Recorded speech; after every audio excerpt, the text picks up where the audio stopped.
Hai guys, di pagi hari yang cerah itu yang memperlihatkan Squidward yang sedang bersepeda santai karena hari ini merupakan hari libur tahunannya yang penuh dengan kecanggihan. Ia akan memanjakan dirinya juga dengan makanan di restoran yang mewah. Serta telah memiliki alamat Jalan Kraken nomor 617 Avenue, ia pun berniat akan mengunjungi Sol the Soap Spawn.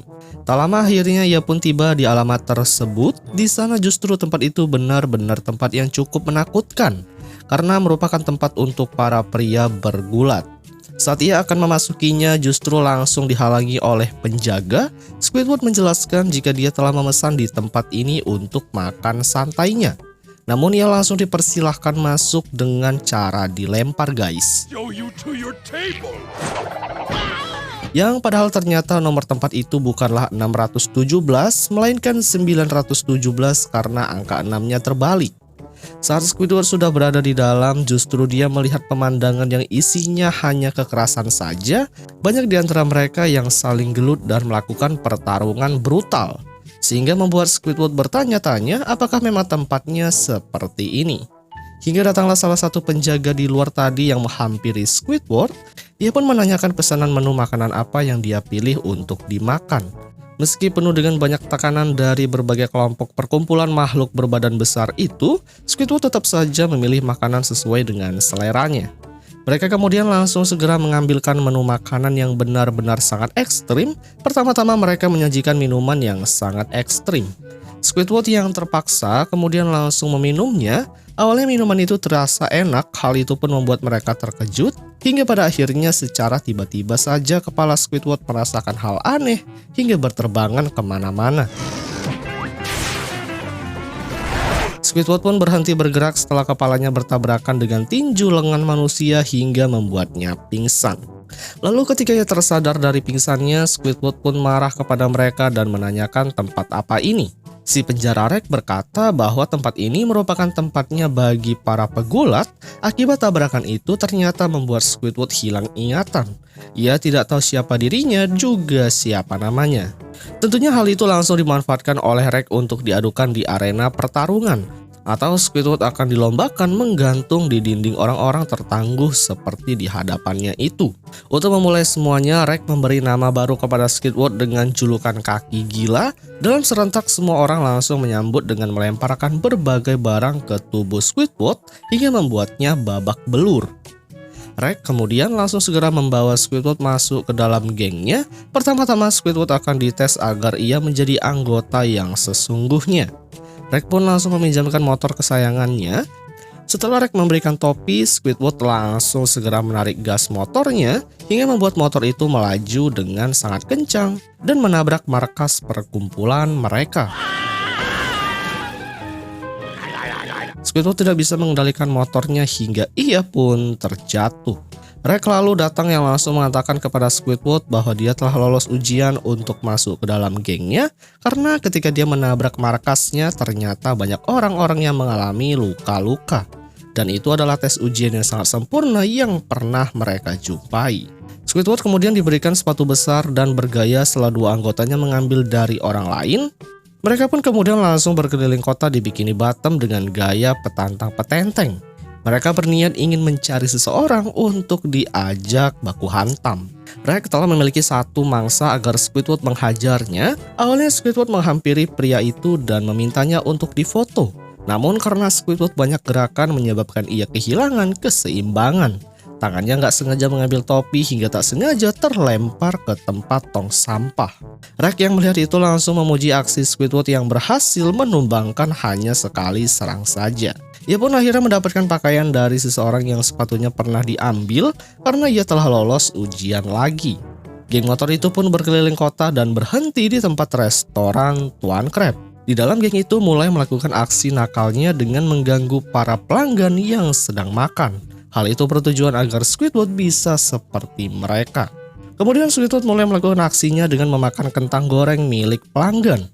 Hingga membuatnya sangat histeris dan ketakutan, ia pun pada akhirnya langsung segera pergi dari sana setelah Squidward memasukkan kentang ke dalam saus. Ia pun sangat bangga setelah melakukannya. Tak lama dari itu datanglah SpongeBob yang langsung menyapa Squidward. Tentunya Squidward yang sedang hilang ingatan tidak mengenalnya. SpongeBob berusaha menjelaskan jika mereka adalah sahabat kerja dan tetangga. Namun Squidward yang tak percaya seketika itu langsung mengubah SpongeBob jadi bola-bola lalu meniupnya. Tuan Crab yang mendengar kegaduhan langsung keluar. Ia pun dibuat kaget tatkala banyak geng motor yang sedang berbuat kekacauan di restoran. Ia lalu langsung memarahi Squidward dan gengnya, namun dia bernasib sama halnya seperti SpongeBob. Saat itu juga Tuan Crab langsung memecat Squidward karena sudah berbuat ulah. SpongeBob justru kagum karena Squidward kini sangat maco. Malam hari pun telah tiba. Saat itu terlihat rombongan Squidward yang berhenti di rumahnya sendiri. Ia pun kemudian berniat ingin mengajak semua gengnya untuk menerobos masuk ke dalam rumahnya sendiri. Seketika itu para gengnya langsung segera masuk dengan mudah. Saat di dalam mereka pun sangat dibuat kegirangan karena sangat bebas untuk menghancurkan barang-barang milik Squidward. Seperti yang bisa kalian lihat, satu persatu barangnya rusak dan hancur tak karuan. Sementara itu, Squidward kini berada di ruangan yang penuh dengan lukisannya yang sangat berharga. Sebenarnya Rex mengingatkan bahwa lukisan itu adalah lukisan dirinya. Namun karena Squidward hilang ingatan, ia pun tidak ingat sama sekali. Kemudian langsung mencoret-coret lukisan itu. Ditambah lagi, Squidward memerintahkan seluruh gengnya untuk menghancurkan semua lukisan dan barang-barang di tempat itu, guys. Gak lama berselang mereka telah mendengar suara alarm polisi yang ternyata setelah di luar itu hanyalah suara SpongeBob saja. Ia mengatakan saat ia sedang melakukan ronde jam malam, ia melihat rumahnya dalam keadaan rusak seperti dibobol oleh para geng motor. Dan ternyata benar, rumah Squidward telah dimasuki oleh para geng motor yang merusak rumahnya. Namun Squidward pun langsung memarahi SpongeBob karena selalu ikut campur dengan urusannya. Squidward tidak sadar jika rumahnya telah ia rusak sendiri. Kemudian karena Squidward yang kesal langsung melempar SpongeBob. Di sana SpongeBob pun sedih karena Squidward telah melupakannya. Lalu untuk mengingatnya, SpongeBob meniup klarinet, namun Squidward langsung memasukkan bom. Sehingga bom tersebut meledak hingga menyebabkan rumahnya hancur lebur tak tersisa, guys. Squidward yang pingsan, tak lama dari itu ia pun akhirnya tersadar dan mulai ingat kembali siapa dirinya. Mengapa ia memakai baju kuno tidak seperti baju biasanya. Bahkan ia telah melupakan para geng motor itu hingga ia terkejut tatkala rumah dan barang-barangnya telah hancur. Ia pun menyalahkan geng motor itu, namun Rex menjelaskan jika kerusakan ini disebabkan oleh dirinya sendiri. Namun Squidward tidak percaya begitu saja dengan perkataan mereka semua, meskipun Rex sudah memberitahunya bahwa itu adalah kesalahannya sendiri. Squidward pun langsung mengusir para geng motor itu. Karena dia kesal, ia pun menutup pintu dengan keras hingga membuat bak mandi di lantai atas mengenai kepalanya. Dan pada akhirnya Squidward pun hilang ingatan lagi. Ia kembali menjadi anggota geng motor lagi. Ia pun akan menikmati sebagai anggota geng motor sekaligus sebagai ketua baru. Yang kemudian film pun berakhir, guys. Hai guys, di suatu pagi yang memperlihatkan SpongeBob yang sedang menuangkan makanan untuk Gary, ia pun akhirnya tiba. Di saat yang bersamaan SpongeBob telah mendengar suara aneh, namun ketika ia melihat keluar, ternyata suara aneh itu berasal dari keledai laut milik Nerlin. Ia pun langsung menghampiri dengan disambut olehnya. Keledai laut memuntahkan selembar daun yang menyuruh SpongeBob agar memutar alat musik yang dibawa oleh keledai laut itu. SpongeBob pun mendengarkan isi pesan tersebut. Gary pun bertanya kepada SpongeBob apa arti dari pesan suara tersebut.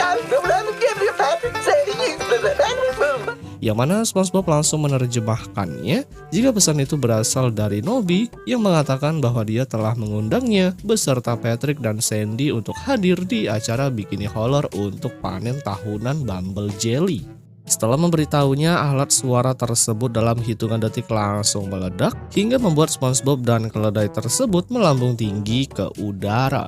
Sedangkan untuk Gary sendiri, setelah melihat majikannya pergi, ia mengundang para keong lain ke rumahnya untuk berpesta bersama, guys.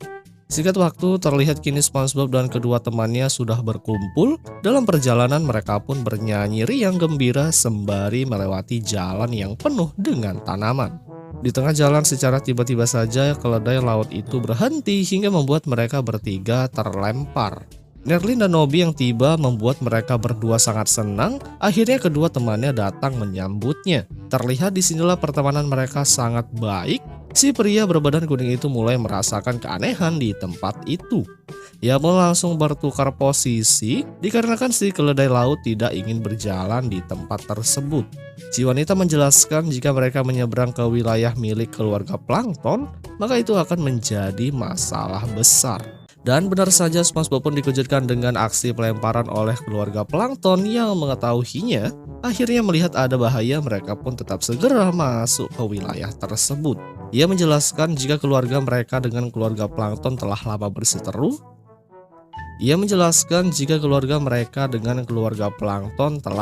berseteru. Selama beberapa generasi. Alasannya keluarga plankton telah mengklaim jika Jelly Bumble milik ladang mereka, yang padahal itu sebenarnya milik keluarga Nobby dan juga Nerlin. Jadi keluarga plankton hanya menjadi perebut ladang orang lain, guys. Tak lama dari itu mereka pun telah sampai di tempat ladang Jelly. Mereka bertiga dibuat terpukau dengan keindahan ladang tersebut. Terlihat saudara dan keluarganya sangat menikmati ladang itu. Mereka hidup bahagia, lantas saja si keluarga plankton yang serakah sangat menginginkan ladang tersebut. Ia kemudian memperkenalkan kedua orang tuanya. Patrick yang melahap salah satu ladang di sana hingga habis tak tersisa. Hal itu membuat ibu dan bapak si wanita sangat mengagumi keberaniannya. Pasalnya meski mereka selalu mengumpulkan Bumble Jelly, namun akibatnya mereka membiarkan dirinya disengat oleh ubur-ubur agar bisa menikmati hasil jelinya. Itu terlihat dari tangan si bapak yang selalu disengat, namun mereka sudah biasa menerima hal tersebut. Si bapak langsung menyetop si Patrick yang sedang berlari agar si Patrick menerima sengatan yang serupa. Namun mereka semua bahagia. Kelompok itu mengumpulkan di satu wadah besar hingga terisi penuh. Kemudian langsung meniup trompet pertanda jika masa panen telah berakhir, dan itu artinya pesta festival Bumble Jelly akan segera dimulai. Terlihat acara festival itu sudah ramai diminati oleh banyak orang. Mereka semua sangat bergembira menikmati acara tersebut. Tak jarang dari mereka yang bermain dengan satu temannya untuk menikmati acara festival itu. Begitupun dengan SpongeBob dan Sandy yang ikut merayakannya. Sepanjang waktu mereka hanya bermain dengan jelly hasil panenan milik mereka. Rasanya kebahagiaan telah menyelimuti. SpongeBob yang sedang bersama dengan temannya kemudian merasa curiga dengan keberadaan seseorang.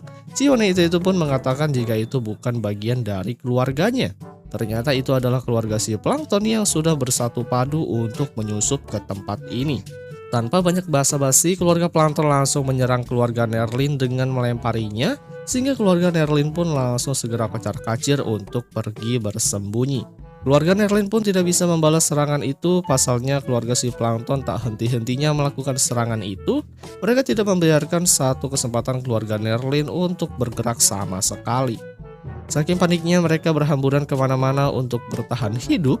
Serangan itu benar-benar serangan yang sangat brutal dan barbar, guys.